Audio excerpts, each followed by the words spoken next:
Baghdad میں رہتے ہوئے بیت اللہ شریف کی زیارت۔ حضرت شیخ ابو صالح سے منقول ہے، حضرت شیخ ابو مدین مغربی نے مجھے حضور سیدنا غوث اعظم کی خدمت میں بغداد فقر کی تعلیم کے لیے بھیجا۔ آپ نے مجھے 20 دن تک اپنے خلوت خانہ کے دروازے پر بٹھائے رکھا اور 20 روز گزرنے کے بعد مجھے قبلہ رو ہونے کا حکم دیا۔ جب میں قبلہ رو ہو گیا، آپ نے فرمایا، اے ابو صالح اس طرف دیکھو۔ چنانچہ جب میں نے اس جانب دیکھا، آپ نے فرمایا، کیا دیکھ رہے ہو؟ میں نے عرض کیا، بیت اللہ شریف میری نظروں کے سامنے ہے۔ آپ نے مجھے حکم دیا کہ اب مغرب کی سمت دیکھو۔ میں نے اپنا چہرہ مغرب کی جانب کیا تو آپ نے دریافت فرمایا، کیا دیکھ رہے ہو؟ میں نے عرض کیا، میں اپنے مرشد پاک حضرت ابو مدین کو دیکھ رہا ہوں۔ ایک مرتبہ سنان نامی عیسائی پادری نے غوث اعظم کی محفل میں حاضر ہو کر سلام عرض کیا اور حاضرین میں کھڑے ہو کر بیان دیا کہ میں یمن کا رہنے والا ہوں۔ میں نے ارادہ کیا میں اسلام قبول کروں۔ اسی دوران میرے دل پہ یہ خیال پیدا ہوا کہ میں اس دور کی سب سے بڑی شخصیت کے دست مبارک پر کلمہ پڑھوں۔ اس سوچ کے دوران مجھے نیند آ گئی۔ خواب میں مجھے حضرت سیدنا عیسیٰ علیہ السلام کی زیارت نصیب ہوئی۔ آپ نے مجھ سے ارشاد فرمایا کہ تم بغداد شریف چلے جاؤ اور شیخ عبد القادر جیلانی کے دست حق پر اسلام قبول کرو، کیونکہ اس وقت وہ روئے زمین پر تمام لوگوں میں افضل و اعلیٰ ہیں۔ حضرت شیخ عمر الکیمانی رحمۃ اللہ علیہ سے منقول ہے، ایک مرتبہ حضرت سیدنا غوث اعظم کی خدمت میں 13 لوگ دائرہ اسلام میں داخل ہونے کے لیے حاضر ہوئے۔ ان لوگوں نے بیان کیا کہ ہم عرب کے عیسائی ہیں، ہم نے کلمہ پڑھنے کا ارادہ کیا، ابھی سوچ رہے تھے کہ کسی مرد کامل کے دست حق پر کلمہ پڑھیں۔ ہمیں ہاتف غیب سے آواز سنائی دی کہ بغداد جا کر شیخ عبد القادر جیلانی کے دست مبارک پر کلمہ پڑھو۔ حضرت ابو الحسن علی سے منقول ہے، فرماتے ہیں، ایک مرتبہ ایک جماعت کثیر کے ہمراہ حضرت سیدنا غوث اعظم کی زیارت باسعادت کے لیے روانہ ہوا۔ اسی دوران بے شمار لوگ میرے پاس آتے رہے، اپنی مشکلات کے حل کے لیے مجھ سے کہتے رہے، میں حضور سیدنا غوث اعظم سے ان کی سفارش کروں گا۔ حضرت ابو الحسن علی بن ملاعب القواس فرماتے ہیں، رستے میں ایک بد اخلاق لڑکا بھی ہمارے قافلے میں شامل ہو گیا۔ مجھے اس کا علم تھا کہ یہ اکثر و بیشتر ناپاک رہتا ہے اور بول و براز کے بعد استنجا بھی نہیں کرتا۔ حسن اتفاق کے حضور سیدنا غوث اعظم سے بھی رستہ میں ملاقات ہو گئی۔ حضرت ابو الحسن علی فرماتے ہیں، میں نے حضور سیدنا غوث اعظم کی خدمت میں لوگوں کے پیغامات پہنچائے اور پھر مجھ سمیت میرے ساتھ تمام موجودہ لوگوں نے آپ کے ہاتھ مبارک کو ازراہ عقیدت چومنا شروع کر دیا۔ وہ فرماتے ہیں، جب اس بد اخلاق لڑکے نے حضور سیدنا غوث اعظم رحمۃ اللہ علیہ کا ہاتھ مبارک چوما تو بے ہوش ہو کر زمین پر گر پڑا۔ جب اس کو ہوش آیا تو اس کے چہرہ پر داڑھی نمودار ہو چکی تھی اور اس نے آپ کے دست حق پر توبہ کی، پھر اس کا شمار نیکوں میں ہوا۔ حضرت شیخ زین الدین فرماتے ہیں، میں نے حضور سیدنا غوث اعظم سے علم حاصل کیا۔ اللہ عز و جل نے مجھے 1 سال میں اتنا علم دیا کہ دوسروں کو وہ علم 20 سال میں بھی نصیب نہ ہوا ہوگا۔ میں نے آپ سے مصر جانے کی اجازت طلب کی تو آپ نے فرمایا، دمشق پہنچ کر غازیوں کو مصر میں داخل ہونے کے لیے تیار پائے گا تاکہ اس پر قابض ہو جائیں، مگر ان سے کہنا وہ ہرگز کامیاب نہیں ہوں گے، ہاں دوسری مرتبہ وہ ضرور کامیاب ہوں گے۔ حضرت شیخ زین الدین فرماتے ہیں، جب میں دمشق پہنچا میں نے وہی حال پایا۔ آپ نے بیان فرمایا، میں نے ان سے کہا تو وہ نہ رکے۔ جب میں مصر پہنچا میں نے خلیفہ کو ان کو مقابلے کے لیے تیار کیا۔ میں نے خلیفہ سے کہا، گھبراؤ نہیں، تم کامیاب ہو جاؤ گے۔ جب غازی مصر پہنچے تو ان کو شکست ہوئی۔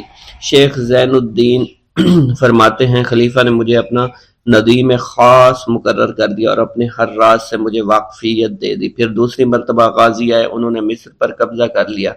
مجھے حضور سیدنا غوث اعظم کے قول کے مطابق ہر ایک سے 1.5 لاکھ دینار ملے۔ مجھے مصر میں ہر خاص و عام میں مقبولیت حاصل ہو چکی تھی اور بے شمار لوگ میرے واعظ سے مستفیض ہونے لگے تھے۔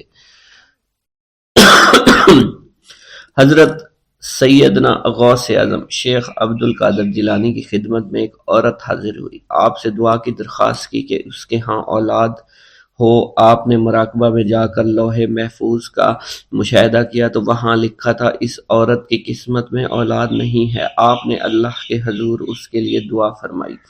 غیب سے ندا آئی اس کے ہاں اولاد نہیں، آپ اس کے حق میں دعا جاری رکھیں یہاں تک کہ غیب سے آپ کو ندا آئی کہ ہم نے آپ کی دعا کی بدولت اس کو 7 لڑکے عطا فرمائے۔ چنانچہ اس عورت کے ہاں یکے بعد دیگرے 7 لڑکوں کی دعا کی پیدائش ہوئی۔ حضرت شیخ ابو الخیر منقول ہے، فرماتے ہیں میں شیخ ابو حسن اور شیخ خلیل بن احمد اور شیخ ابو عبداللہ کی خدمت میں حاضر تھے۔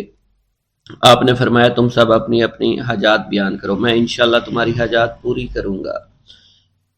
شیخ ابو سعود نے کہا کہ میں ترک دنیا اختیار کرنا چاہتا ہوں۔ شیخ ابو قائد نے کہا میں مجاہدے کی قوت چاہتا ہوں۔ شیخ ابوالزاد نے کہا کہ میں خوف الہی چاہتا ہوں۔ شیخ فارسی نے کہا اللہ کے ساتھ میرا ایک حال ہے جسے میں کھو بیٹھا میں چاہتا ہوں کہ میرا وہ حال لوٹ آئے۔ شیخ جمیل نے کہا میں حفظ وقت چاہتا ہوں۔ شیخ عمر نے کہا کہ میں علم کی زیادتی چاہتا ہوں۔ حضرت شیخ ابو الخیر محفوظ فرماتے ہیں حضور سیدنا غوث اعظم نے فرمایا انشاءاللہ تم سب کی حاجات جلدی پوری ہوں گی۔ چنانچہ آپ کا قول پورا ہوا اور تمام لوگوں کی حاجات پوری ہوئیں ماں سوائے شیخ خلیل کے، کیونکہ حضرت شیخ خلیل نے قطبیت مانگی تھی جس کا ابھی وقت نہیں آیا تھا۔ حضرت ابو سعود فرماتے ہیں حضرت شیخ حماد دباس کی خدمت میں حاضر ہو کر عرض کیا حضور میں ملک شام کی جانب مال تجارت لے کر جانا چاہتا ہوں اور میرا یہ قافلہ تیار ہے، میرے پاس 700 دینار کا مال ہے۔ حضرت شیخ حماد دباس نے فرمایا اگر تم اس سال سفر کرو گے تو تم سفر میں ہی قتل کر دیے جاؤ گے اور تمہارا تمام مال و اسباب لوٹ لیا جائے گا۔ حضرت حماد باس کی بات سن کر وہ تاجر حضور سیدنا غوث اعظم کی خدمت میں حاضر ہوا اور حضرت حماد باس کی بات بیان کر دی۔ آپ نے فرمایا کہ تم سفر پر جاؤ میں تمہارا ضامن ہوں۔ آپ کا فرمان سن کر وہ سامان تجارت لے کر شام پہنچا۔ اپنا تمام مال فروخت کرنے کے بعد وہ تاجر اپنے کسی کام سے حلب گیا، وہاں ایک مقام پر اس نے 1000 دینار رکھ دیا اور حلب میں اپنی قیام گاہ پر واپس آ گیا۔ اس نے خواب میں دیکھا عرب بتوؤں نے ایک قافلہ لوٹا ہے، قافلہ کے کئی آدمیوں کو قتل کیا ہے جس میں وہ شامل ہے۔ اس کے بعد وہ بیدار ہوا، گھبرا کر اس جگہ پہنچا جہاں اس نے 1000 دینار رکھے تھے۔ اس کے دینار وہیں پر رکھے اس کو مل گئے۔ دینار لے کر واپس قیام گاہ پہنچا، بغداد شریف واپس جانے کی تیاری شروع کر دی۔ جب وہ تاجر بغداد شریف واپس پہنچا تو پہلے حضرت حماد باس کی خدمت میں حاضر ہوا تو آپ نے فرمایا کہ تم پہلے حضور سیدنا غوث اعظم کی خدمت میں حاضر ہوا، کیونکہ وہ محبوب سبحانی ہیں، انہوں نے اللہ کے حضور تمہارے لیے 70 مرتبہ دعا مانگی یہاں تک کہ تمہاری حقیقت کو خواب میں بدل دیا گیا۔ وہ تاجر آپ کی خدمت میں حاضر ہوا اور آپ نے حضرت حماد باس کی بات کی تصدیق کی۔ بھوک اللہ کے خزانوں میں سے ایک خزانہ ہے۔ حضرت شیخ ابو محمد فرماتے ہیں ایک روز میں حضور سیدنا غوث اعظم کی خدمت میں ایسی حالت میں حاضر ہوا کہ فاقہ سے تھا اور میرے اہل و عیال بھی کئی دنوں سے بھوکے تھے۔ میں نے آپ کی خدمت میں سلام عرض کیا تو آپ نے میری دلی کیفیت کو بھانپتے ہوئے فرمایا اے جونی، بھوک اللہ تعالیٰ کے خزانوں میں سے ایک خزانہ ہے اور اللہ عز و جل جس کو دوست رکھتا ہے اس کو فاقہ کی نعمت عطا فرما دیا کرتا ہے۔ حضرت شیخ زین الدین فرماتے ہیں ایک مرتبہ میں اور ایک میرا دوست حج کی ادائیگی کے بعد بغداد شریف آئے۔ بغداد شریف میں ہم کسی کو جانتے نہیں تھے اور ہمارے پاس صرف ایک قبضہ کمان تھی جسے فروخت کر کے ہم نے کچھ چاول خریدے اور انہیں پکایا۔ ہم ان چاولوں سے سیر نہ ہو سکے اور نہ ہی ہمیں کوئی لطف محسوس ہوا۔ بعد ازاں ہم حضور سیدنا غوث اعظم کی محفل میں حاضر ہوئے تو آپ کچھ کلام فرما رہے تھے۔ ہمیں دیکھتے ہی آپ نے اپنا کلام قطع کر لیا اور فرمانے لگے حجاز مقدس سے کچھ مہمان آئے اور ان کے پاس قبضہ کمان کے سوا کچھ نہ تھا جسے انہوں نے فروخت کر کے چاول خریدے اور انہیں پکا کر کھایا، لیکن نہ ہی وہ سیر ہوئے اور نہ ہی لطف اندوز۔ حضرت شیخ زین الدین ابو الحسن علی بن ابو طاہر ابراہیم انصاری فرماتے ہیں ہم نے جب حضور سیدنا غوث اعظم کا یہ کلام سنا تو ہم نہایت حیران ہوئے۔ محفل کے اختتام پر آپ نے دسترخوان بچھوایا۔ میں نے آہستگی سے اپنے دوست سے اس کی پسندیدہ چیز کے متعلق پوچھا تو اس نے کہا حلوہ کھانا چاہتا ہے، اور میرے دل میں اس وقت شہد کی خواہش پیدا ہوئی۔ ابھی یہ سب کچھ ہمارے دلوں میں ہی تھا کہ حضور سیدنا غوث اعظم نے اپنے خادمین کو حکم دیا جاؤ حلوہ شہد لے آؤ۔ خادمین نے حکم کی، تعمیل کی اور حلوہ اور شہد ہمارے سامنے لا کر رکھ دیا۔ آپ کا اس طرح ہمارے دلوں کی بات پر مطلع ہونے سے ہم حیران رہ گئے۔ حضرت ابو حفص عمر بن صالح بغدادی ایک مرتبہ اپنی اونٹنی کو ہانکتے ہوئے حضور سیدنا غوث اعظم کی خدمت میں حاضر ہوئے۔ عرض کرنے لگے حضور میں حج کے لیے بیت اللہ شریف جانا چاہتا ہوں، مگر میری یہ اونٹنی میرا ساتھ دینے کے قابل نہیں ہے، اور فی الحال میرے پاس کوئی دوسری سواری بھی نہیں ہے۔ آپ نے اس اونٹنی کی پشت پر ہاتھ پھیرا۔ اس کے بعد حضرت ابو حفص عمر بن صالح بغدادی نے اس اونٹنی کو ایڑی لگائی تو وہ اونٹنی بیت اللہ شریف تک بھاگتی ہی چلی گئی اور کوئی دوسری سواری اس کے قریب نہیں پہنچ سکی۔ حضرت ابو حامد فرماتے ہیں میں ایک مرتبہ بغداد شریف میں حضور سیدنا غوث اعظم کی خدمت میں حاضر ہوا اور اپنا مصلح آپ کے نزدیک بچھا کر بیٹھ گیا۔ آپ نے مجھ سے فرمایا اے حامد تم ان قریب بادشاہوں کے دسترخوان پر بیٹھو گے۔ چنانچہ جب میں حران واپس پہنچا تو سلطان نور الدین زنگی نے مجھے اپنے پاس رہنے پر مجبور کر دیا اور مجھے اپنا مصاحب خاص مقرر کر دیا اور ناظم اوقاف مقرر فرمایا۔ حضرت شیخ ابو المظفر اسماعیل سے منقول ہے کہ ایک مرتبہ حضرت شیخ الہیتی بیمار ہو گئے۔ حضور سیدنا غوث اعظم ان کی عیادت کے لیے تشریف لائے۔ آپ نے ان کے نزدیک کھجور کے 2 درخت دیکھے جو 4 سال سے خشک تھے اور ان پر پھل نہیں آتا تھا۔ آپ نے ان درختوں کے نیچے بیٹھ کر وضو کیا اور 2 رکعت نماز ادا فرمائی۔ کچھ دن گزرنے کے بعد ان درختوں پر پھل لگ گئے اور وہ دوبارہ سے سرسبز و شاداب ہو گئے۔ جھولی کو میری بھر دو ورنہ کہے گی دنیا، ایسے سخی کا منگتا پھرتا ہے مارا مارا۔ مولانا عبد الرحمن جامی فرماتے ہیں حضور سیدنا غوث اعظم کا ایک مرید آپ کے ہمراہ مسجد کی جانب جا رہا تھا۔ جمعہ کا دن تھا۔ اس دن کسی بھی شخص نے آپ کو دیکھ کر نہ سلام کیا نہ ہی کچھ توجہ فرمائی۔ اس مرید کے دل میں خیال آیا کہ پہلے تو آپ جمعہ کی نماز کی ادائیگی کے لیے بڑی مشکل سے لوگوں کے ہجوم میں سے ہوتے ہوئے مسجد کی جانب تشریف لے جایا کرتے تھے، اور آج کوئی شخص بھی آپ کو سلام نہیں کر رہا ہے اور نہ آپ کے نزدیک آ رہا ہے۔ مولانا عبد الرحمن جامی فرماتے ہیں ابھی یہ خیال اس مرید کے دل میں ہی تھا کہ حضور سیدنا غوث اعظم نے مسکرا کر اس مرید کو دیکھا، پھر لوگوں کا ایک جمع غفیر اکٹھا ہو گیا اور ہر کوئی آپ سے سلام کرنے کا خواہش مند تھا، یہاں تک کہ اس مرید اور آپ کے درمیان ہجوم حائل ہو گیا۔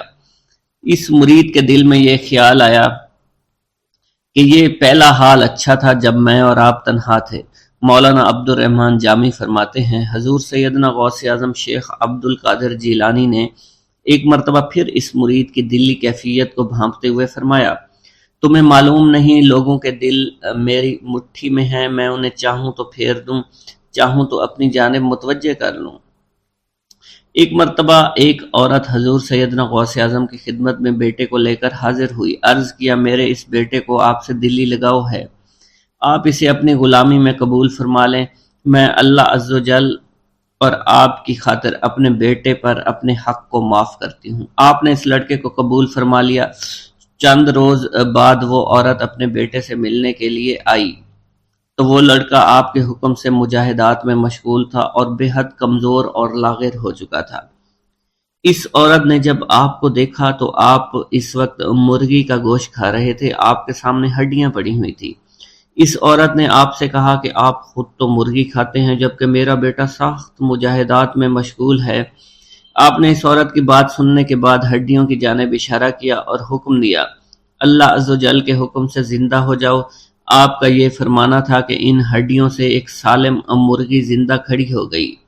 آپ نے فرمایا کہ جب تیرا بیٹا اس منزل پر پہنچ جائے گا تو پھر جو چاہے گا کھائے گا۔ منقول ہے ایک مرتبہ حضور سیدنا غوث اعظم کو اللہ عز و جل کی جانب سے حکم ہوا کہ 700 مردوں اور 700 عورتوں کو واصل باللہ کریں۔ آپ نے اللہ کے اس فرمان کے مطابق مجمع عام میں نظر دوڑائی تو مجمع میں سے 700 مرد اور 700 عورتیں علیحدہ ہو گئیں۔ آپ نے ان پر نگاہ ولایت ڈالی تو وہ سب واصل اللہ ہو گئے۔ حضور سیدنا غوث اعظم مدینہ منورہ میں حضور نبی کریم کے روضہ مبارک پر حاضری دینے کے بعد باپیادہ بغداد شریف واپس تشریف لا رہے تھے۔ راستے میں ایک چور جو کہ ناکہ لگا کر کسی مسافر کا انتظار کر رہا تھا، اس نے آپ کو قریب آنے پر روک لیا۔ آپ نے اس چور سے دریافت کیا تم کون ہو؟ اس نے کہا دیہاتی ہوں۔ آپ کو بذریعہ کشف اس کی بدنیتی کی خبر ہو چکی تھی۔ اسی دوران اس چور کے دل میں خیال پیدا ہوا کہ یہ غوث اعظم ہوں گے۔ آپ نے اس کے دل کی بات کو بھانپتے ہوئے فرمایا کہ میں عبد القادر ہوں۔ چور نے جب آپ کی بات سنی فوراً قدموں میں گر پڑا اور معافی کا خواستگار ہوا۔ آپ کو اس کی حالت پر ترس آ گیا۔ آپ نے اللہ عز و جل کے حضور اس کے لیے دعا فرمائی تو ندائے غیبی سنائی دی، اے غوث اس چور کو سیدھے راستہ دکھاتے ہوئے قطب بنا دو۔ آپ نے اس چور کی جانب نگاہ دوڑائی تو آپ کے فیض روحانی سے قطب کے درجے پر وہ فائز ہو گیا۔ حضرت شیخ ابو عباس خضر بن عبداللہ بن یحییٰ حسینی فرماتے ہیں ایک مرتبہ میں نے خلیفہ ابو المظفر یوسف عباسی کو حضور سیدنا غوث اعظم شیخ عبد القادر جیلانی کی خدمت میں موجود پایا۔ اس نے آپ سے کسی کرامت کو دیکھنے کی درخواست کی اور کہا کہ اس سے میرا دل مطمئن ہو جائے گا۔ حضور سیدنا غوث اعظم حضرت سیدنا شیخ عبد القادر جیلانی نے خلیفہ سے پوچھا کہ تو کیا چاہتا ہے؟ اس نے کہا کہ ایک سیب، اور اس وقت عراق میں سیبوں کا موسم نہ تھا۔ آپ نے اپنے دست مبارک فضا میں بلند کیا اور دیکھتے ہی دیکھتے آپ کے ہاتھ میں 2 سیب آ گئے۔ آپ نے ایک سیب ابو المظفر کو دیا اور دوسرا خود رکھ لیا۔ ابو المظفر نے جب اپنا سیب چیرا تو اس میں سے کیڑا نکل آیا۔ اس نے جب اپنا سیب چیرا تو یہ اندر سے سفید تھا، اس میں سے کستوری کی خوشبو آ رہی تھی۔ ابو المظفر نے وجہ دریافت کی تو آپ نے فرمایا اس سیب میں سے کیڑا اس وجہ سے نکلا کیونکہ اس سیب کو ظالم کا ہاتھ لگا ہوا تھا۔ حضرت شیخ ابو محمد سے مروی ہے ایک مرتبہ میں حضور سیدنا غوث اعظم کی خدمت میں بغداد شریف حاضر ہوا۔ کچھ دنوں تک آپ کے ہاں قیام پذیر رہا اور روحانی فیوز و برکات سے مالا مال ہوا۔ بعد ازاں جب میں واپس اپنے ملک مصر روانہ ہونا لگا تو آپ نے مجھ سے فرمایا کہ کبھی کسی سے کوئی چیز مت مانگنا۔ پھر آپ نے اپنی انگشت شہادت میرے منہ میں ڈالی اور فرمایا کہ اسے اچھی طرح چوسو۔ چنانچہ میں نے آپ کے فرمان کے مطابق ایسا ہی کیا۔ جب میں آپ سے اجازت لینے کے بعد واپس اپنے ملک مصر روانہ ہوا تو بغداد شریف سے مصر تک کی طویل مسافت کے دوران مجھے کچھ بھوک محسوس نہیں ہوئی اور میں جوں آگے بڑھتا رہا اپنے جسم میں توانائی کو پہلے سے زیادہ پاتا۔ بسم اللہ الرحمن الرحیم۔ حضور سیدنا غوث اعظم کی پرورش نہایت ہی بابرکت ماحول میں ہوئی۔ آپ نے ابتدا میں گوشہ نشینی اختیار کی اور خود کو دنیاوی غلاظتوں سے پاک رکھا۔ آپ نے 51 برس کی عمر میں شادی کی۔ جب آپ سے اس کے بارے میں دریافت کیا گیا تو آپ نے فرمایا جب مجھے حضور نبی کریم صلی اللہ علیہ وسلم نے نکاح کی اجازت دی تو میں نے نکاح کر لیا۔ حضور سیدنا غوث اعظم رحمۃ اللہ علیہ نے اپنی ذات کو اللہ عز و جل کی خوشنودی کے لیے وقف کر رکھا تھا۔ آپ کی راتیں جاگ کر گزرتی تھی اور ساری رات آپ مراقبہ اور مشاہدہ میں گم رہتے تھے۔ آپ کی عادت مبارکہ تھی کہ آپ سجدہ کو دراز کرتے تھے اور بیٹھ کر مراقبہ فرماتے تھے۔ اسی دوران آپ کا جسم مبارک نورانی شعاؤں کے زیر اثر ہوتا تھا اور کئی مرتبہ آپ ان نورانی شعاؤں میں غائب ہو جایا کرتے تھے۔ حضور شیخ ابو عبداللہ بن حسنین بن ابی فضل فرماتے ہیں کہ سیدنا غوث اعظم کے بعض دہقانی مریدین ہر سال آپ کے لیے گیہوں بوتے تھے اور جائز طریقہ سے اسے پالتے تھے۔ پھر آپ کے بعض مریدین اسے پیستے، آپ کے لیے ہر روز 4 یا 5 روٹیاں پکاتے اور شام کو آپ کے پاس روٹیاں لے کر آتے تھے۔ آپ حاضرین میں ایک ایک ٹکڑا تقسیم کر دیتے اور جو بچ جاتا وہ اپنے لیے رکھ لیتے تھے۔ حضرت شیخ خضر حسینی سے منقول ہے کہ حضور سیدنا غوث اعظم نے ایک شکستہ دل فقیر کو دیکھا۔ آپ نے اس سے اس کی کیفیت کے متعلق دریافت کیا تو اس نے کہا کہ میں آج دریا کے کنارے گیا اور ملاح سے کہا کہ وہ مجھے دریا کے پار لے جائے۔ اس نے انکار کر دیا۔ میں اپنے اس افلاس کے سبب پریشان اور شکستہ دل ہوں۔ ابھی اس فقیر کا کلام جاری تھا کہ ایک شخص آپ کی خدمت میں حاضر ہوا اور 30 دینار آپ کی خدمت میں پیش کر دیے۔ آپ نے وہ دینار اس فقیر کو دے دیے اور فرمایا کہ اس ملاح سے کہنا کہ کسی فقیر کا سوال رد مت کیا کرے۔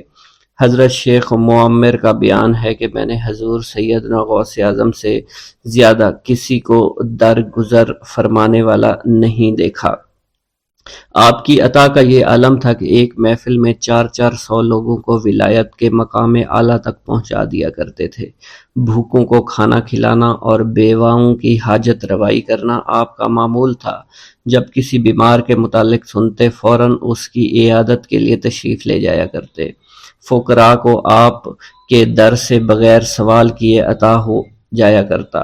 حضور سیدنا غوث اعظم نے فرمایا کہ مخلوق سے کنارہ کشی سے قبل علم حاصل کرو، کیونکہ جو شخص علم کے بغیر عبادت کرتا ہے وہ اصلاح سے زیادہ فساد میں مبتلا ہو جاتا ہے۔ تمہیں چاہیے کہ شمع شریعت اپنے ہمراہ لے کر علم کی روشنی میں عمل کرو، پھر اللہ تعالیٰ تمہیں علم لدنی کا وارث بنا دے گا۔ جس سے تم ناواقف ہو، تمہیں چاہیے کہ تمام اسباب و ذرائع سے تعلق منقطع کر کے رشتہ داروں اور احباب سے جدائی اختیار کر لو، تاکہ تم اپنے زہد کی وجہ سے اپنے قوت باطنی اور اپنے حسن ادب کا مشاہدہ کر سکو۔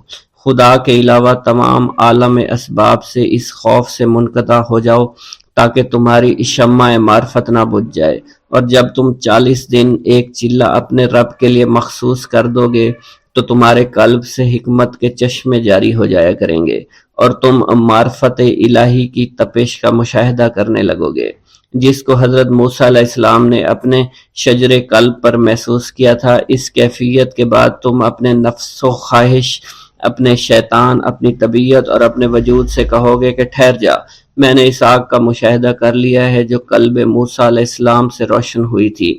اس کے بعد تمہارے قلب میں باطن سے یہ آواز آنے لگے گی کہ میں ہی تمہارا رب ہوں، میری ہی عبادت کرو، میرے غیر کی اطاعت سے گریزاں ہو جاؤ، میرے سوا کسی سے تعلق مت رکھو، میری معرفت حاصل کر کے میرے غیر کو فراموش کر دو، غیر سے اعراض کر کے صرف میرے علم، میرے قرب، میرے ملک اور میری سلطنت کی جانب متوجہ رہو۔ جب تمہیں بقائے الہی حاصل ہو جائے تو تمہاری زبان پر اللہ تعالیٰ کا نام جاری ہو جائے گا اور تمہارے حجابات رفع ہو کر قلب سے کدورت زائل ہو جائے گی اور نفس کو مکمل سکون حاصل ہوگا۔ پھر جب اس کے الطاف غالب آ جائیں تو تمہیں خطاب کیا جائے گا، اے قلب فرعون، نفس کی طرف توجہ کر اور ان کو راہ ہدایت پر چلا، میری جانب آ جا اور ان سے کہہ دے کہ میرا ہی اتباع کریں، پھر انہیں رشد کے راستے پر ہدایت کر کے ان سے تعلق قائم کر، اس کے بعد پھر قطع تعلق کر کے دوبارہ استوار ہو کر آ جا اور اسی طرف استوار ہو کر دیکھتا رہے۔ حضرت شیخ معمر سے منقول ہے، فرماتے ہیں ایک مرتبہ میں حضور سیدنا غوث اعظم کی خدمت میں حاضر تھا۔ آپ بیٹھے کچھ لکھ رہے تھے، اسی دوران چھت سے 3 مرتبہ مٹی گری، 4تھی مرتبہ ایسا ہوا تو آپ نے جلال میں آ کر اس جگہ دیکھا جہاں سے مٹی گر رہی تھی۔ اسی دوران ایک چوہا اس جگہ سے نیچے گرا اور مر گیا اور یہ چوہا ہی وہاں سے مٹی کو کھود رہا تھا۔ حضرت شیخ عمر بن مسعود فرماتے ہیں حضور سیدنا غوث اعظم فرما رہے تھے، اسی دوران ایک چڑیا نے آپ کی قمیص پر بیٹ کر دی۔ آپ نے جلالی نظروں سے چڑیا کو دیکھا، چڑیا اسی وقت نیچے گری، مر گئی۔ آپ نے وضو سے فارغ ہونے کے بعد قمیص کے اس حصے کو دھویا، پھر اپنی قمیص مبارک اتار کر مجھے دی اور فرمایا اس کو فروخت کر کے اس کی رقم کو خیرات کر دو، یہ اسی کا بدلہ ہے۔ منقول ہے حضور سیدنا غوث اعظم کے زمانہ میں ایک بہت ہی گناہگار شخص تھا، لیکن اس کے دل میں آپ سے بے پناہ محبت تھی۔ جب اس کے مرنے کے بعد اس کو دفن کیا گیا تو قبر میں منکر نکیر نے سوالات کیے، تو اس نے ہر سوال کے جواب میں شیخ عبد القادر کہا۔ منکر نکیر نے اللہ کی بارگاہ میں اس کے جواب کو پیش کیا تو حکم ہوا، اگرچہ یہ بندہ فاسقوں میں سے ہے لیکن یہ میرے محبوب جو کہ صادقین میں سے ہیں ان سے محبت رکھتا ہے۔ بسم اللہ الرحمن الرحیم۔ ناظرین گرامی، روایت میں آتا ہے کہ قطب الاقطاب حضرت شیخ عبد القادر جیلانی الحسنی والحسینی الجیلانی، حضرت غوث اعظم شیخ عبد القادر جیلانی رحمۃ اللہ علیہ جب نماز ادا کرتے تو بہت زار و قطار رویا کرتے، یعنی گریہ زاری کیا کرتے تھے۔ روتے روتے آپ کی ہچکی بن جایا کرتی تھی۔ جب آپ رحمۃ اللہ علیہ مسجد میں اپنے مریدین اور شاگردوں کے ساتھ باجماعت نماز پڑھتے، اللہ پاک کی محبت اور عشق میں اتنے ڈوب کر عبادت کرتے کہ ان کے شاگرد آپ کی رقت آمیزی کو دیکھ کر، یعنی رونے کے انداز کو دیکھتے اور کہتے اگر اصل نماز دیکھنی ہے تو غوث پاک کی نماز کو دیکھا جائے۔ تو ایک بار کا ذکر ہے کہ آپ رحمۃ اللہ علیہ عراق کی مسجد میں سے باجماعت نماز پڑھ کر باہر نکلے، آپ کے مریدین بھی آپ کے ساتھ تھے۔ آپ نے دیکھا کہ اسی محلے میں کچھ بچے اخروٹ کے ساتھ کھیل رہے ہیں۔ آپ بچوں سے بہت پیار کیا کرتے تھے، گویا کہ خود بچپن میں کبھی بچوں کی طرح کھیل کود نہیں کر سکے، لیکن بچوں کو دیکھ کر آپ مسکراتے تھے۔ آپ آگے بڑھنے لگے اور مریدین کی بڑی جماعت بھی آپ کے ساتھ تھی۔ ابھی آپ زیادہ دور نہیں گئے تھے کہ ان بچوں نے ایک دوسرے کے کان میں کچھ بولنا شروع کر دیا اور اشارے میں باتیں کرنے لگے کہ کیا خیال ہے کہ جو بابا جی سب سے نمایاں ہیں، نورانی چمکتے ہوئے چہرے والے ہیں، سب سے آگے چل رہے ہیں، ان کو بولا جائے جو فرمائش ہمیں کرنی ہے ان سے کر دیں، کیا یہ ہمیں ڈانٹیں گے تو نہیں؟ تو کچھ سمجھدار بچے ہم زبان ہوئے اور کہا نہیں نہیں، یہ جو بابا ہے نا بہت اچھے ہیں، ان سے جو کچھ کہو گے انہوں نے وہ ہماری بات پوری کرنی ہے، ہم ان سے ایک میٹھی اور لذیذ چیز آج منگواتے ہیں۔ تو ان میں سے ایک بچہ جو سب سے بڑا تھا پاس آیا اور کہا بابا میری بات سنیں۔ آپ نے بہت پیار اور شفقت سے اس کے سر پر ہاتھ رکھا اور کہا بیٹا کہو۔ اس نے کہا کہ میرا دل کر رہا ہے کہ میں آپ سے کچھ مانگوں۔ آپ نے فرمایا کہ کہو بیٹا کیا چاہتے ہو؟ وہ کہنے لگا کہ مجھے آپ اس فلاں جلیبی والے سے جلیبی لا کر دے سکتے ہیں، میرا کھانے کا بہت دل کر رہا ہے۔ میں چلا جاتا لیکن بابا میری باری آنے والی ہے، جب تک میں جلیبی لے کر وہاں آؤں گا میری باری چلی جائے گی۔ آپ رحمت اللہ علیہ کے وہاں کے مشہور بزرگ بڑے سردار لوگ ہیں، آپ کے خادمین آپ کے نوکر بننے کے لیے جان کی بازی لگانے کو تیار رہتے ہیں۔ ادھر وہ بچے آپ کے رتبے کو بھی دیکھ رہے تھے اور یہ بھی دیکھ رہے تھے کہ آپ کون سی شخصیت ہے، لیکن پھر بھی اتنے سارے لوگوں کو چھوڑ کر آپ سے وہ بچہ کہتا ہے کہ بابا مجھے جلیبی لا کر دے دیں۔ بابا جی نے کہا کہ ٹھیک ہے میں لا کر دے دیتا ہوں۔ آپ کا ایک مرید آپ کے پاس آیا اور کہا حضرت آپ کیوں اس بات پر توجہ دے رہے ہیں، آپ اس بچے کی فرمائش پر جلیبی لا رہے ہیں؟ حضرت آپ پر میری جان قربان ہو، میں اس بچے کو جلیبی لا کر دے دیتا ہوں۔ آپ رحمت اللہ علیہ نے اسے اپنے ہاتھ کے اشارے سے منع فرمایا اور کہا اس نے مجھ سے کہا ہے نا تو میں ہی اس کی خواہش کو پورا کروں گا۔ پھر آپ رحمت اللہ علیہ اس جلیبی والے کے پاس تشریف لے گئے اور جلیبی والا کچھ دیر پہلے اداس بیٹھا ہوا تھا۔ آپ رحمت اللہ علیہ اس کی دکان میں تشریف لے گئے تو وہ خوشی خوشی سے جھومنے لگا۔ آپ رحمت اللہ علیہ نے اس جلیبی والے سے جلیبی لی، اس نے خوشی خوشی آپ رحمت اللہ علیہ کے ہاتھوں میں جلیبی تھما دی۔ وہ آدمی لگ بھگ 70 سال کا تھا، اس بڑھاپے میں بھی وہ کام کرنے پر مجبور تھا۔ اس کی آنکھوں میں آپ رحمت اللہ علیہ کو دیکھ کر آنکھوں سے آنسو آ گئے۔ اس نے روتے ہوئے کہا اللہ کا لاکھ لاکھ شکر ہے، اس نے میری دعا سن لی۔ آپ نے میری دکان میں قدم رکھے تو کئی دنوں سے آپ کے انتظار میں یہاں بیٹھا ہوا تھا۔ میں جانتا تھا کہ آپ ضرور میری دکان پر تشریف لائیں گے۔ آپ رحمۃ اللہ علیہ نے فرمایا تمہیں کیسے پتا تھا کہ میں تمہاری دکان پر آؤں گا؟ وہ کہنے لگا کہ حضرت عرصہ ہوا ہے، کئی مہینوں سے میرا کاروبار نہیں چل رہا تھا، میرا کاروبار دن بدن ٹھپ ہوتا جا رہا تھا، فاقوں تک کی نوبت آ گئی تھی، مجھے اپنی فکر نہیں تھی لیکن اپنے چھوٹے چھوٹے بچوں کی تھی۔ اس بڑھاپے میں اللہ تعالیٰ نے اولاد تو دی لیکن ان کو پالنے کا کوئی بندوبست نہیں ہو رہا تھا۔ میں نے اپنی اس پریشانی کا ذکر کسی سے کیا تو اس نے کہا کہ عراق کے ایک شہر میں چلے جاؤ، وہاں پر کوئی ایک فقیر ہے، اس سے دعا کراؤ، وہ جس کے لیے دعا کرتے ہیں اس کا کام بن جاتا ہے۔ میں اتنا پریشان تھا کہ اس آدمی کے کہنے پر اس فقیر سے ملنے چلا گیا۔ اس کی تلاش کر کے میں نے اس سے کہا تم میرے لیے دعا کرو تاکہ میرے کاروبار میں ترقی ہو جائے اور میرے رزق میں برکت ہو جائے اور تنگ دستی دور ہو جائے تاکہ میں بیوی بچوں کا پیٹ پال سکوں۔ فقیر مجھے دیکھ کر کہنے لگا کہ تم پیران پیر غوث اعظم دستگیر رحمت اللہ علیہ کو نہیں جانتے؟ میں نے کہا میں نہیں جانتا۔ وہ کہنے لگا حیرت ہے کہ تمہیں یہ پتہ نہیں کہ تم ان کو جانتے ہی نہیں کہ ولیوں کے سردار ہیں۔ میں تو بہت چھوٹا سا فقیر ہوں، میری دعاؤں میں اتنا اثر نہیں کہ وہ غوث اعظم رحمت اللہ علیہ ہیں، جس کے لیے بھی دعا کریں اس کا بیڑا پار ہو جایا کرتا ہے، اور جب اس دور میں غوث پاک رحمت اللہ علیہ خود موجود ہے تو پھر ہمارا کیا مقام ہوگا ان کی دعا کے آگے؟ ہماری دعا کچھ بھی نہیں ہے۔ میں نے کہا اگر یہ بات ہے کہ آپ سے بڑا کوئی بزرگ ہے تو مجھے بتائیے کہ غوث پاک رحمت اللہ علیہ مجھے کہاں ملیں گے اور میں کہاں جاؤں ان سے ملنے کے لیے؟ وہ کہنے لگا کہ وہ جیلان میں ہیں، تم ادھر جاؤ، ہماری کیا ضرورت کہ آپ کے لیے دعا کریں؟ آپ رحمت اللہ علیہ جس کے لیے بھی دعا فرماتے ہیں اس کا بیڑا پار ہو جاتا ہے اور اس کو کہیں بول جانے کی ضرورت نہیں ہوتی۔ حضور جب اس فقیر نے مجھے یہ بات کہی تو فوراً جیلان شریف میں آ گیا اور یہاں پر میں نے آپ کی تلاش شروع کی۔ آج دیکھیے آپ خود بخود میری دکان پر تشریف لائے ہیں، اب دیکھیے کہ آپ کے آنے سے کیسا نور میری دکان میں آ گیا ہے۔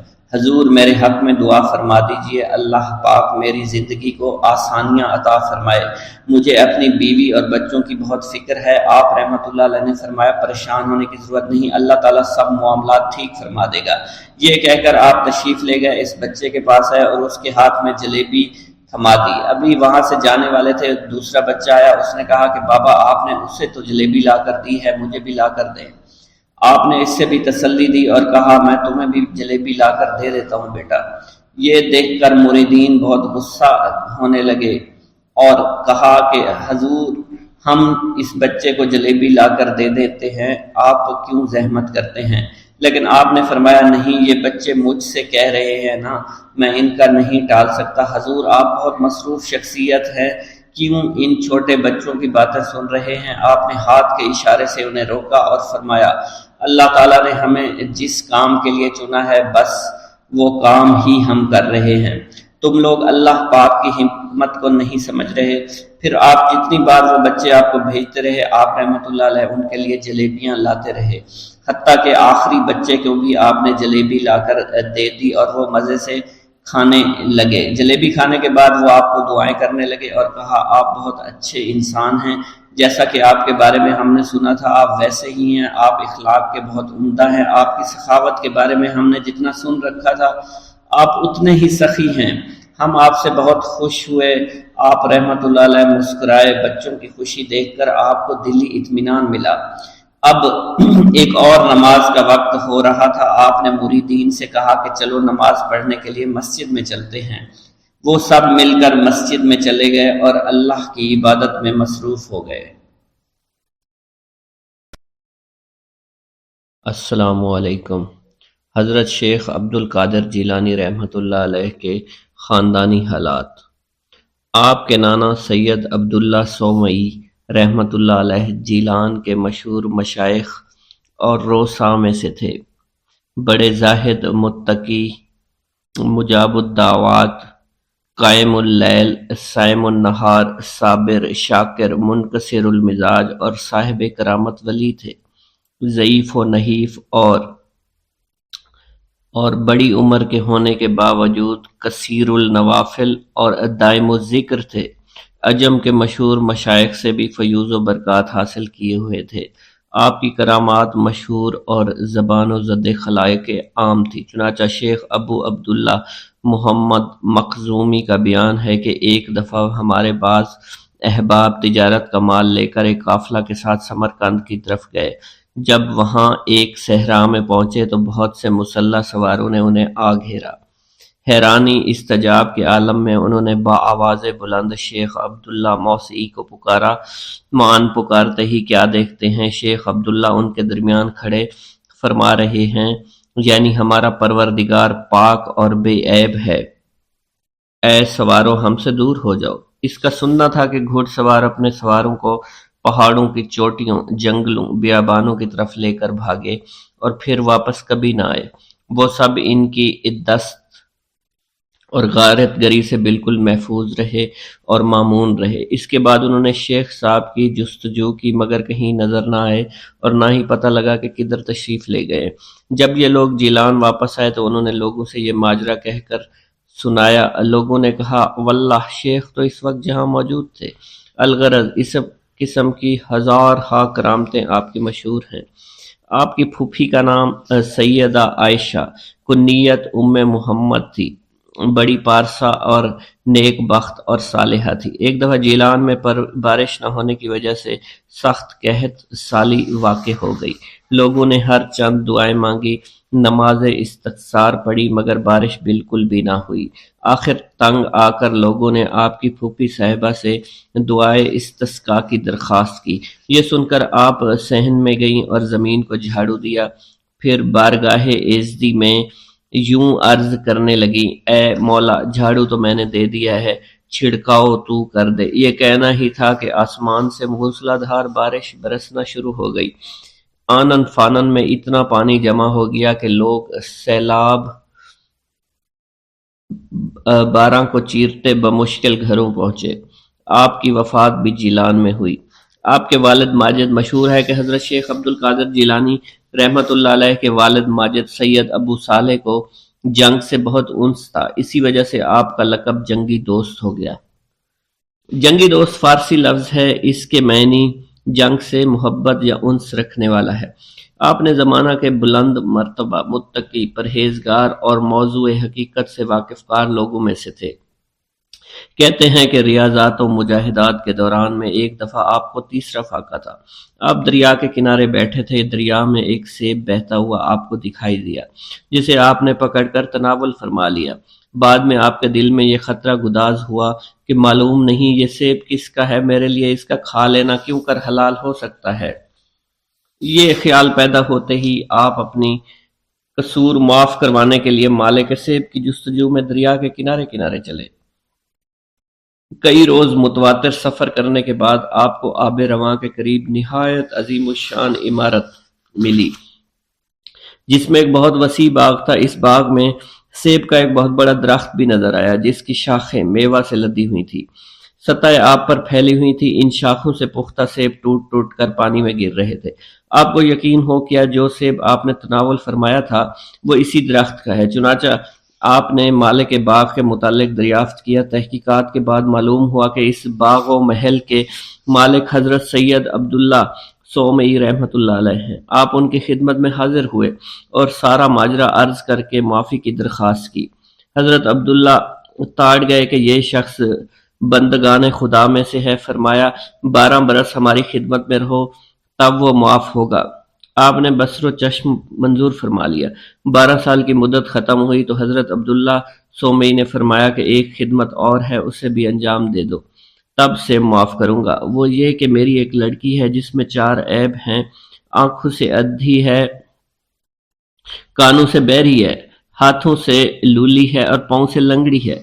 اس عاجزہ کا نکاح قبول کرو، بعد نکاح 2 سال ہماری خدمت میں اور رہو، تاکہ اس نکاح کا نتیجہ ایک فرزند کی صورت میں اپنی آنکھوں سے دیکھ سکوں۔ اس کے بعد جہاں جی چاہے جب جی چاہے چلے جانا۔ آپ نے اسے بھی قبول فرما لیا۔ جب نکاح کے بعد صاحبزادی کا سامنا ہوا، کیا دیکھتے ہیں اس کے تمام اعضاء صحیح و سالم ہیں۔ اس کے حسن و جمال کے آگے 14ویں رات کا چاند شرماتا ہوگا۔ اس حلیے کو عجیب پا کر تمام شب اس سے کنارہ کشی اختیار کی۔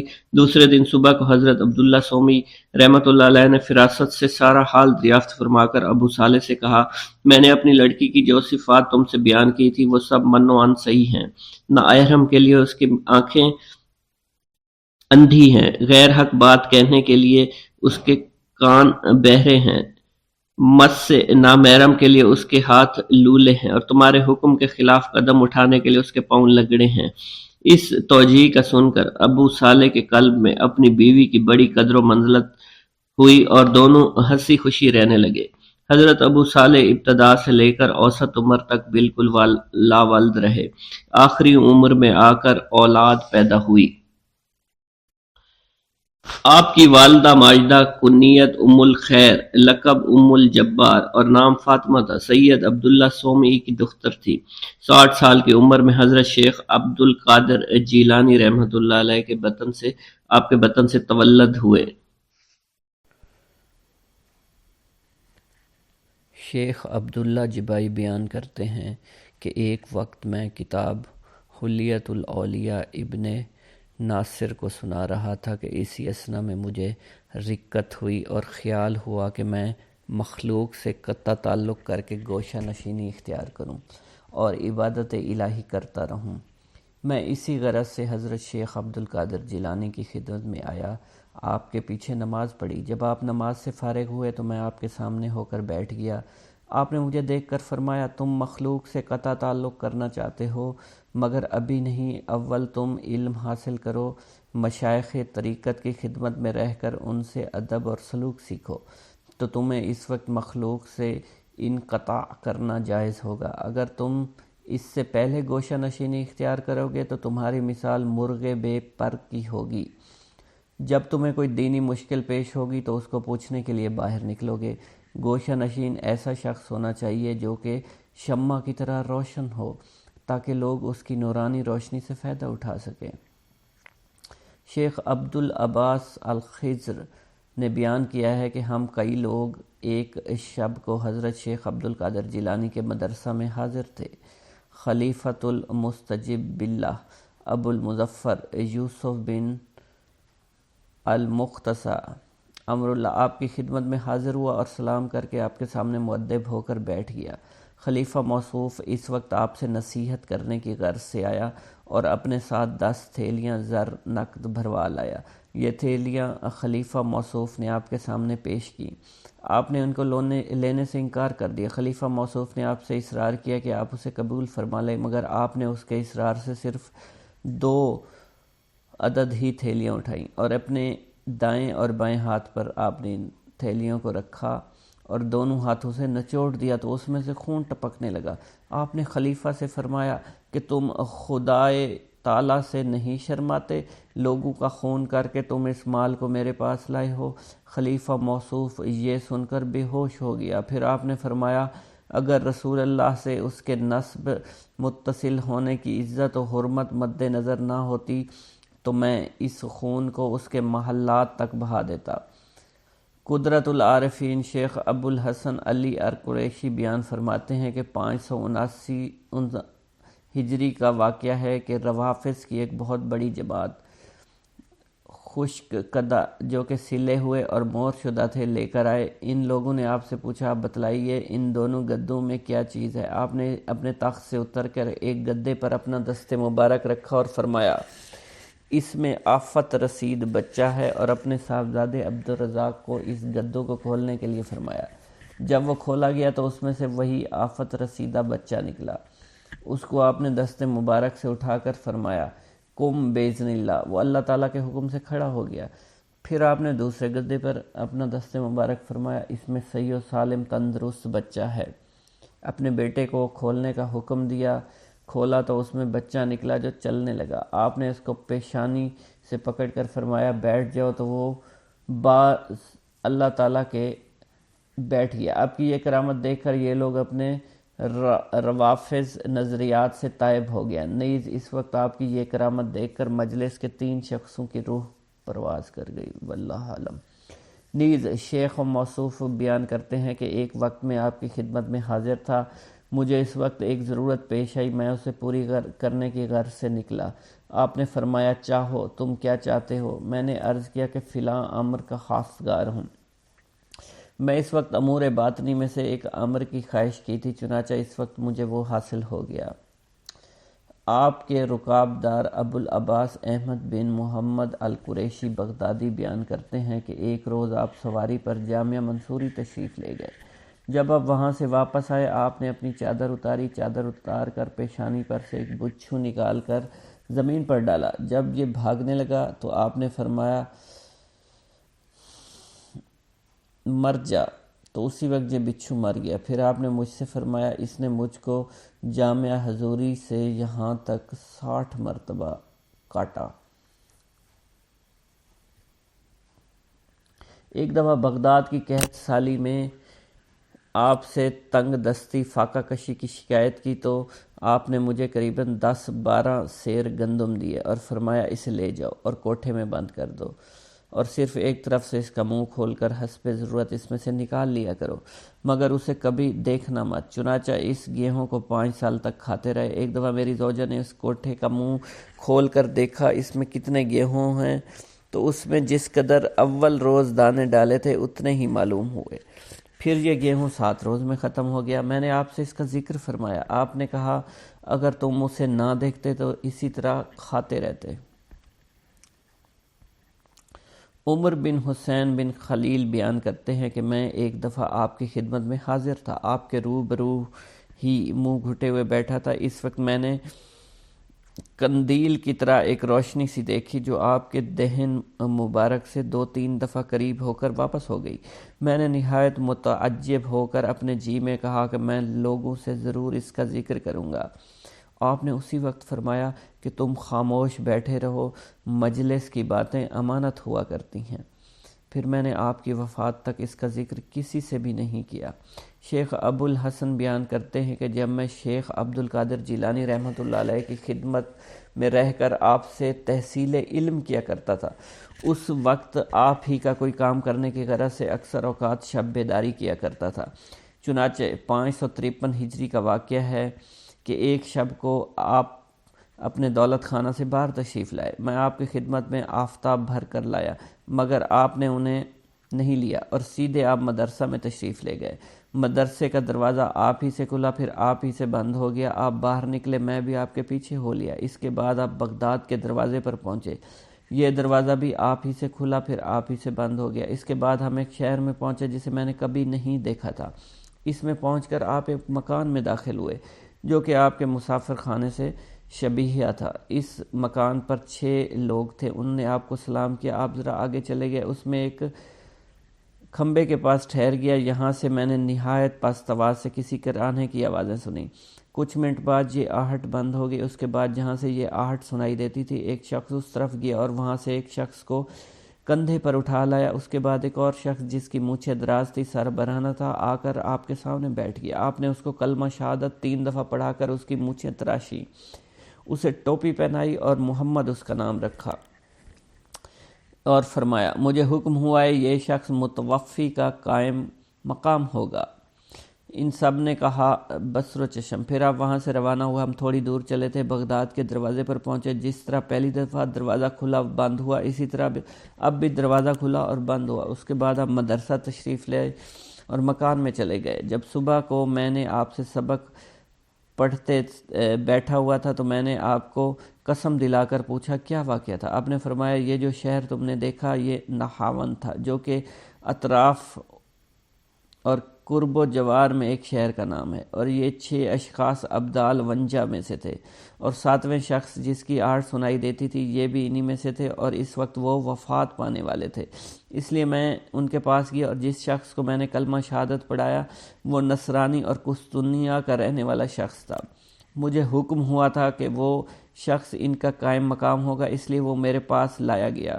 اس نے اسلام قبول کر لیا، اب وہ ابدال و انجا میں ہے۔ اور جو شخص اپنے کندھے پر ایک شخص کو لایا تھا وہ ابو العباس حضرت خضر علیہ السلام تھے، آپ اسے لے کر آئے تھے تاکہ وہ متوفی کا قائم مقام بنایا جا سکے۔ یہ بیان فرمانے کے بعد آپ نے مجھ سے اس بات کا عہد لے لیا کہ میں آپ کی زیست تک اس کا واقعہ بیان نہ کروں، اور فرمایا تم میری زندگی میں کسی راز کو افشا مت کرنا۔ ابو سعید بغدادی بیان کرتے ہیں 537 ہجری کا واقعہ ہے، میری ایک دختر مسمات فاطمہ ایک خانہ کی چھت پر گئی تو اسے کوئی جن اٹھا کر لے گیا۔ اس کی ہنوز شادی نہیں ہوئی تھی، 16 برس کا اس کا سن تھا۔ میں نے حضرت شیخ عبد القادر جیلانی کی خدمت میں حاضر ہو کر واقعہ بیان کیا تو آپ نے مجھ سے فرمایا تم بغداد کے محلہ کرخ کے ویرانے میں جا کر 5ویں ٹیلہ کے نزدیک بیٹھ جاؤ، اپنے ارد گرد حصار کھینچ لو۔ حصار کھینچتے وقت بسم اللہ الرحمن الرحیم علی لیلۃ عبد القادر پڑھو۔ جب نصف شب گزرے گی تو تمہارے پاس سے مختلف صورتوں میں جنات کا گزر ہوگا، تم ان میں سے کچھ خوف بالکل مت کھانا۔ پھر صبح کو ایک بہت بڑے لشکر کے ساتھ تمہارے پاس ان کے بادشاہ کا گزر ہوگا، وہ تم سے تمہاری ضروریات دریافت کرے گا، تم ان سے کہنا کہ مجھے عبد القادر جیلانی نے تمہارے پاس بھیجا ہے۔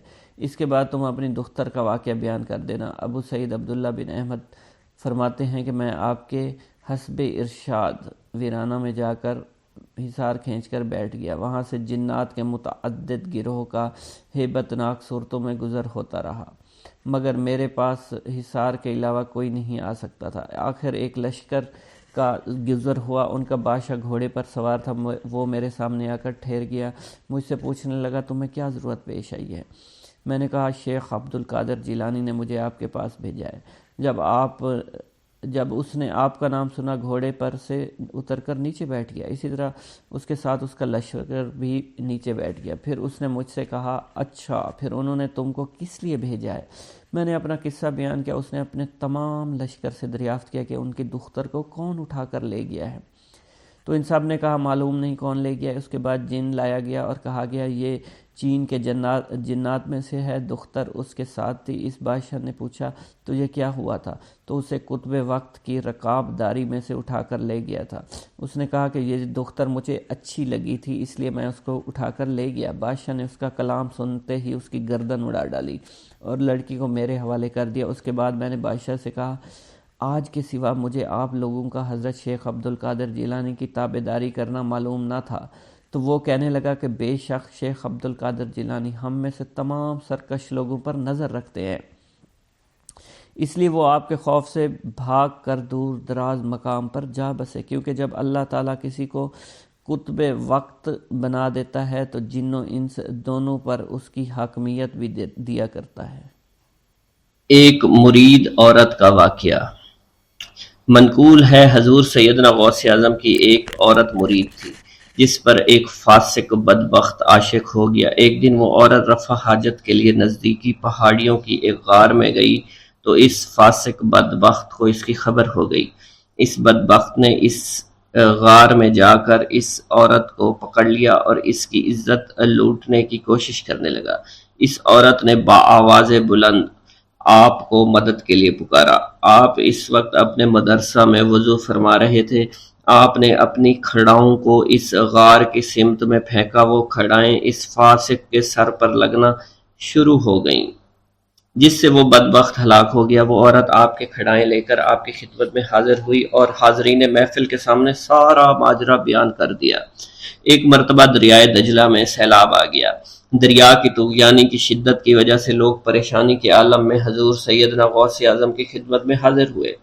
آپ نے اپنا عصا مبارک پکڑا اور دریائے دجلہ کے کنارے پہنچ کر عصا مبارک کو زمین میں گاڑ دیا اور فرمایا اے دریا بس رک جا۔ حضور سیدنا غوث اعظم شیخ عبد القادر جیلانی کا فرمانا تھا کہ دریا کی طغیانی کم ہونا شروع ہو گئی، جلوہ دکھا دیجئے، کلمہ پڑھا دیجئے، وقت رحلت آ گیا بغداد والے مرشد۔